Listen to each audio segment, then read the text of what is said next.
కళాకారుడిగా అంటే నేను మొదటి నుంచి ఆర్ట్ తప్పించి నాకు వేరే ఇంట్రెస్ట్ లేదు. సో, నేను ఇంట్లో నుంచి పారిపోయి సైన్ బోర్డ్‌లు జేసి ఫైన్ ఆర్ట్స్‌లో జాయిన్ అయ్యి, ఆ తర్వాత గోల్డ్ మెడల్ సంపాదించుకున్నా.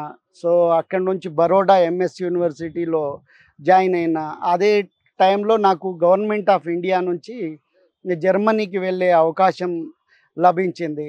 సో, నేను జర్మనీకెళ్ళినప్పుడు నా పాకెట్‌లో $50 మాత్రమే ఉండే. ఎంత వయసుందండి మీరు జర్మనీ వెళ్ళేప్పటికి? నేను అరౌండ్ 23, 4. Very engaged. ఆ తర్వాత నేను ఓ 80 దేశాలు తిరిగినా. సో, 20 దేశాల్లో ఎగ్జిబిషన్‌లు పెట్టుకున్నా. కొన్ని వేల మ్యూజియమ్సు, గ్యాలరీసు.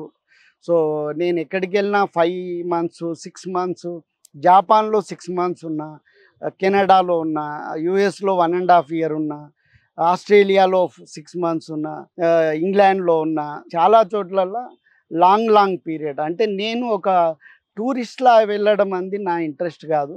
ఎప్పుడు గాని live like a Roman in Rome అంటారు.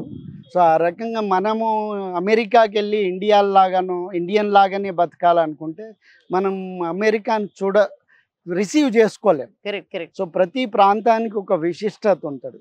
అక్కడ ఎందుకు అట్లుంది అంటే, అక్కడి వాతావరణం గావచ్చు, సంస్కృతి గావచ్చు, ఆ కోణంలో అభివృద్ధి చెంది ఆ రకంగా అది ఉంది. సో, మన దగ్గర ఎందుకు ఇట్లుంది అంటే, ఈ రకంగా ఉంది. ఉండాలి కాబట్టి ఈ రకంగా డెవలప్ అయింది.